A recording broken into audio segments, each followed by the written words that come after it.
Butterflies are still fluttering about, not bothered by the heat at all.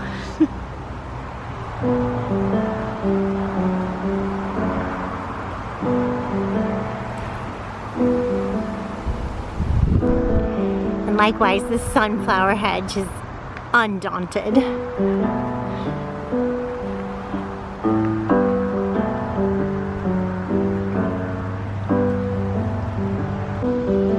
The rest of us are kind of hunkered down in our houses, waiting for cooler days. And rain. Still waiting for rain, you guys. Hey, you guys. It is actually a pretty morning. It is breezy and nice. So I'm getting out here. I haven't been doing videos in a while, you guys, because one, it is so hot. It's just, we have this little window in the morning and this little window in the evening, and then it's just hotter than hell during the day, and it's just not fun to get out here and do projects or anything.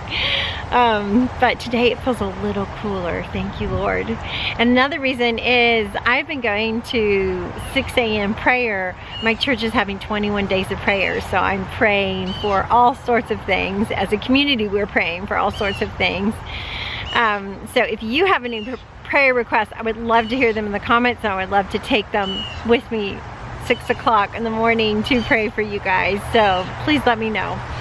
But yeah, it's kind of disrupted my, I can't get up in the morning in that cool window and really do stuff, and then also I can't stay up late and edit because I have to get up at 5 to make it there by 6. So no late night editing anymore for me for a while. 21 days, so we'll see how many videos I can get out just editing during the daytime when I have a 2-year-old and I'm homeschooling. So yeah, school is starting. Well, you guys, during the 21 days of prayer, I was not able to edit at all, so I didn't get any video done, but that's okay. There's a season for that. I tucked into God really well in morning prayer, and I was able to keep it up. So I'm able to pray from 6 to 7 every morning, just here at my house, pray and worship. And then we go to the church on Wednesday morning to pray with everybody else, just keeping Wednesday after the 21 days. So that's exciting. I'm glad I've been able to keep it up because it makes a big difference in your life. It makes a big difference in my life when I start the day with the Lord. So that's exciting. But what does it mean for future videos? Well, I have made a new schedule for videos, but let me just catch you up on what's happened on the farm. Kind of a sad thing happened, so let me catch you up on that and what's been going on, and then we'll talk about the new schedule. I wanted to show you guys when I water my garden, the hose leaks. You can see that. It just leaks right there. Sprays everywhere. So I put this bowl over it. Right where I put this, a little melon plant sprung up. And hey, if you grow in my garden by yourself, by mistake, where there's water leaking, you get to stay. So every time I water my garden, this melon plant gets watered, and we've got some melons coming up.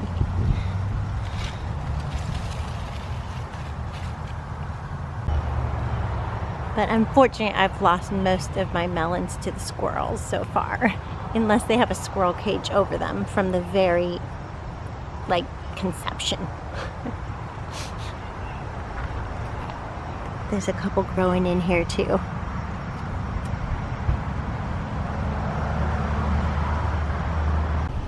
And this melon has chosen to grow on my tunnel trellis.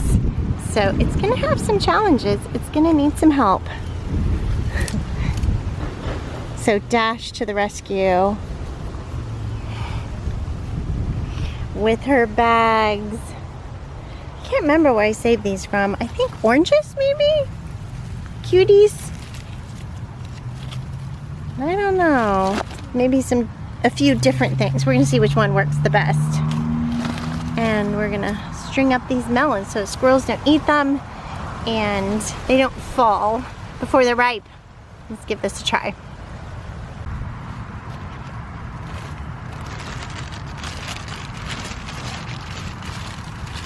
Okay, melon, let's get in there.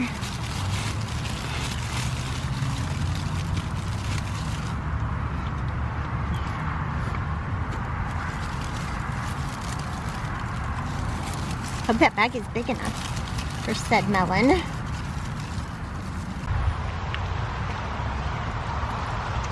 Alright, I'm going to tie this up. A little piece of twine.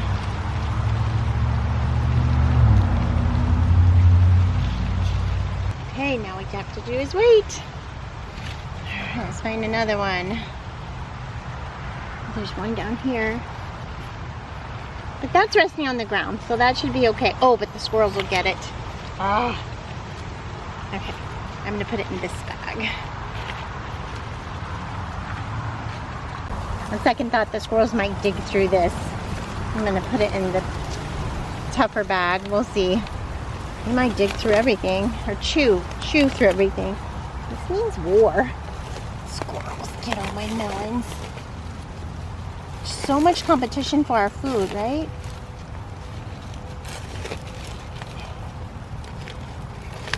How about you guys? How do you protect your melons? All right. That should do it.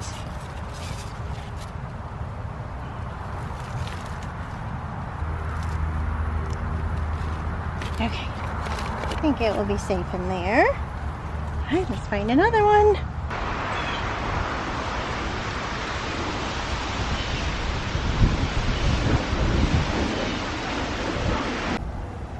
Okay, you guys, this is what I'm dealing with. The other day, I put my melons in bags, right? And they come out this morning. Look at this, you guys. I swear I put this melon in a bag. The bag is empty. The vine is severed and now dead, right? Look at this, all dead. And the melon is right there. What? Oh my goodness. This melon's still in there. That's crazy. What kind of creature? Oh man, did it? Oh, okay, so it didn't get the base of the melon plant. That's good, that's still growing, but it severed this whole vine. Ah, that is so frustrating.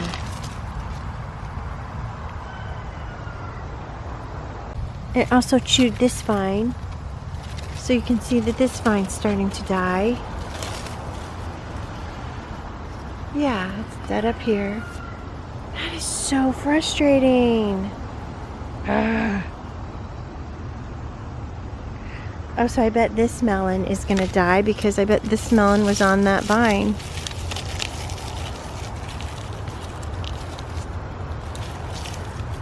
Yeah, it's now on that dead vine that it was just severed, so that melon's no good either. Ah, oh, so much competition for our food. And whatever it is, didn't even eat it. Ah, didn't even eat it. Maybe it has a little bit of puncture, but what creature is this? Probably a squirrel. Didn't even eat it.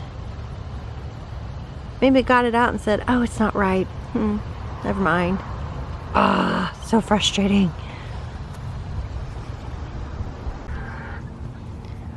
Well, at least my chickens get that melon that the squirrel removed and chewed on a bit. Frozen melon, girls. Hopefully that'll cool you off on this hot summer day. We're looking at 3-degree digits today again. I know, Rockett, and no rain in sight. What's a farmer to do? Our rain barrel project is finally complete.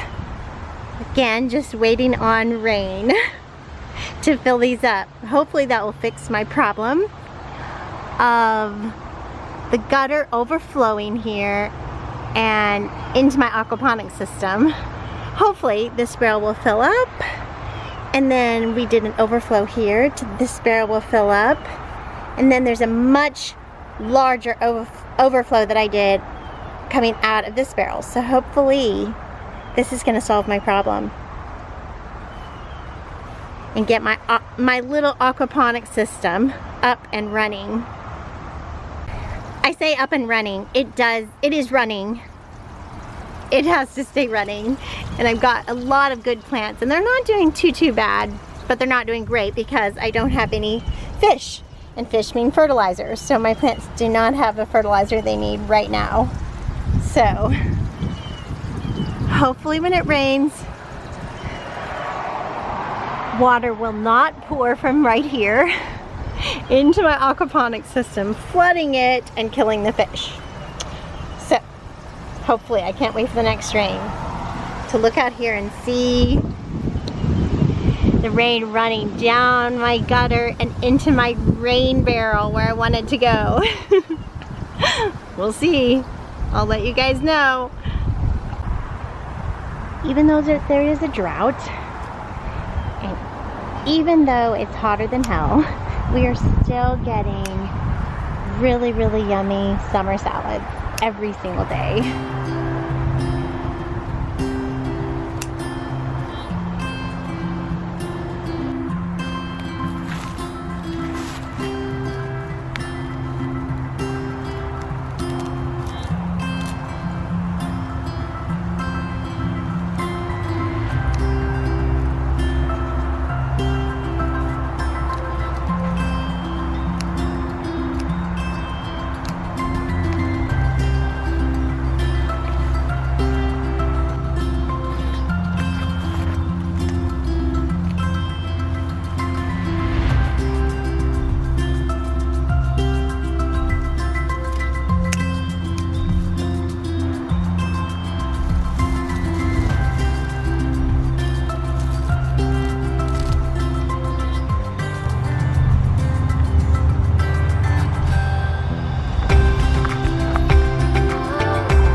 Just what this hot day needs is a little summer salad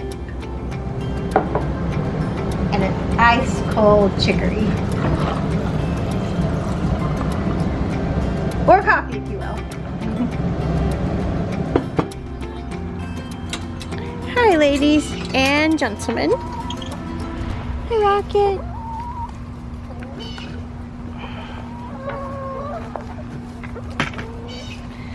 Well, bad news, you guys. We have to get rid of Rocket.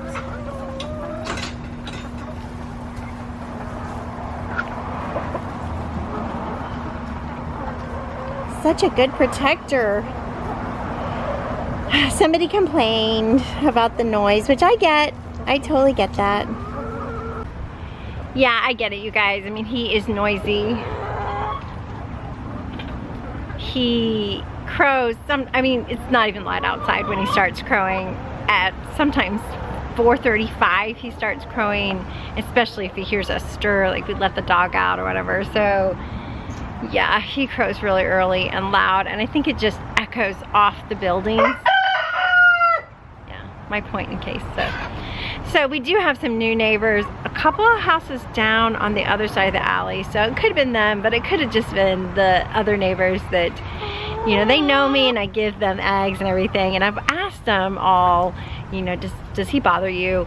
And the answer has been no so far, but it could have just been, you know, they have a new baby, some of my neighbors, so it could have just been, okay, we've had enough. This is now bothering us. So that's okay. I don't have any ill feelings towards anyone, but it is sad to have to get rid of Rocket.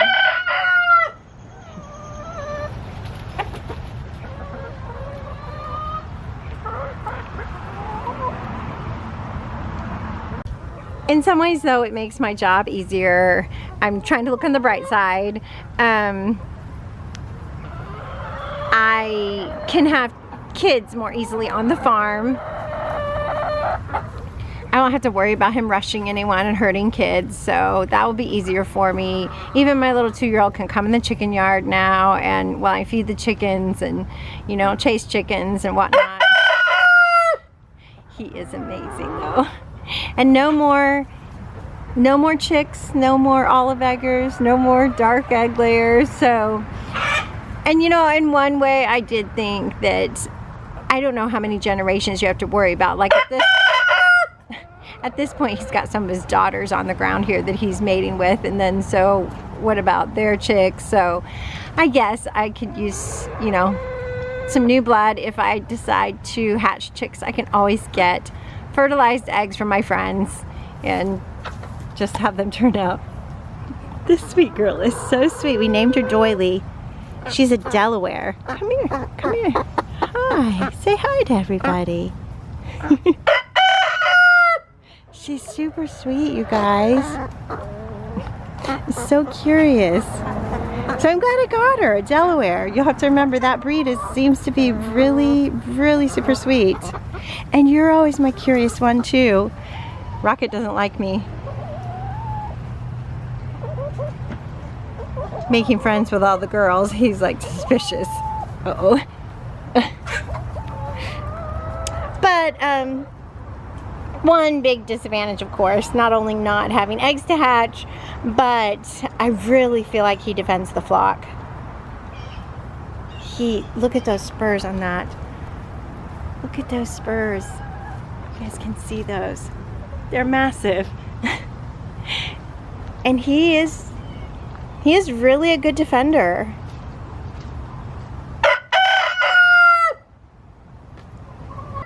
This is the first year that I've been facing the prospect of having to get rid of some older chickens because they're not laying well anymore. I mean, this is the first year I've had this experience that I have been homesteading, because I feel like because I've had a rooster. Because before I had a lot of death. I had a bobcat attack and killed my whole flock in one fell swoop one morning. I've had possums get in and kill them. I've had things dig under and kill them. So it's frustrating. Now I've got a new coop and I feel like it's more secure. But I've had hawks take out my chickens. So he definitely protects against a lot of different predators. He's pretty fierce when he runs at you. He's big and he looks really fierce. I think he scares things off, and especially overhead predators, hawks. I think he really warns the girls well and keeps a watch on everyone. So he will be missed. he will definitely be missed. So that's that. I'm gonna take some pictures and put him on a Facebook chicken group this morning, and hopefully somebody will want him. I don't think I can dispatch of him. That would be really hard for me. So, and if nobody offers him a home, then my friend in Oklahoma has said, okay, you can bring him to the farm. I've got enough roosters, but you can bring him to the farm if you really need to. So that was really kind of her. All right, you guys, sad day, but part of farming in the city for sure. You guys, comfrey is a really good way to provide your chickens with greens during the summer months because it puts down a taproot and draws up water, grows even in really drought conditions. So you can chop it down and then it grows back. So this is where I come to get them greens every day.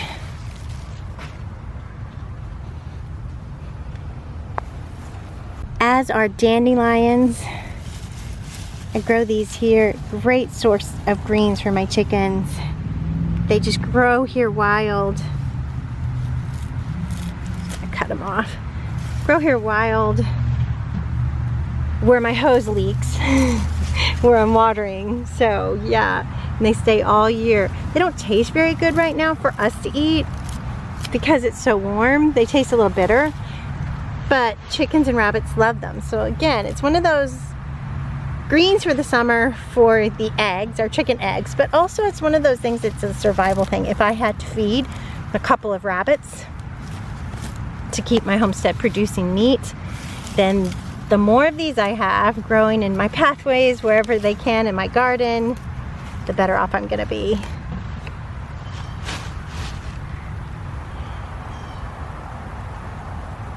There's something to be said for food forests, you guys. Yeah, here's some greens, girls.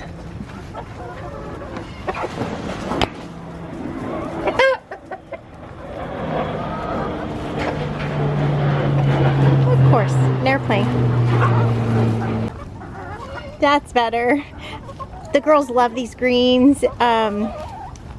And back to the rooster, you might be saying to yourself, why don't you get a no-crow rooster collar, Dash? I've heard of those. Do they work? And we did have a collar on our rooster, the first rooster we got. And it should really be called the less crow rooster collar, because if you have it on tight enough where your rooster cannot crow at all, it's not humane. It's too tight. So it's also hard to catch them and check that tightness. Our rooster was growing and it was really hard to catch him, check the tightness, make sure it was always loose enough. And of course, like I said, he could crow to some extent. It was lessened. But in the end, I just decided it was humane. And since we don't need a rooster to produce eggs for chickens, I thought that's not really right. So in the end, I said a thumbs down on the rooster collar. And that rooster did die, and that could have contributed to his death. I don't know what happened to him, but definitely he died of unknown causes, and he did have that collar on. And it was pretty tight because, like I said, it was hard to catch him every few weeks and loosen up his collar, and he got it off a few times. So yeah. And then, believe it or not, I had another solution. I've tried hard to keep a rooster in the city before. I'll show you. If you're new to my channel, you might not have seen Duke's door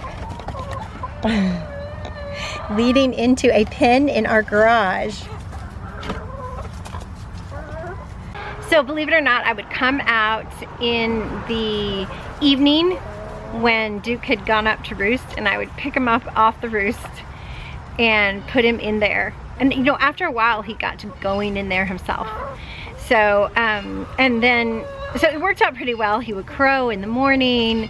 It would be loud, and our bedrooms are in the back, so it wasn't too loud. It would be loud in our garage, but it wasn't too loud for us. And then I would come and let him out, and what I thought was a reasonable hour, which is, you know, 7 or 8, at least daylight, right? So yeah, that worked out for us, but in the summertime, it was way too hot in there for him. And so we put a fan up with the ice block in front of it, you know, ice I would freeze ice bottles and put in front of it, but it was still really hot. So in the end, I decided that was not really humane either. And it seems like he was not able to fertilize the flock. It seemed like they didn't respect him as their leader because he was not out here at night roosting with them. I don't know, but they didn't, his eggs weren't really fertilized that well. And yeah, like I said, they just didn't seem to see him as the leader. So that didn't really work out. And then also it was hard for me to leave for the weekend because who was going to put him up in Duke's store on the weekend when I was gone? So it was hard for me to ever go out of town. And I've really designed my homestead now where I can go to Oklahoma, I can go to the farm and make some fun farm memories. So I really enjoy that. And I didn't want my neighbors to have a whole weekend of early crowing when I wasn't here to put him up. So that didn't work out either. So yeah, we have tried hard to keep a rooster in the city. So this is our last attempt to just let him crow and really communicate with the neighbors and share eggs, but that is now coming to an end. So that is sad. Just part of having a farm in the city.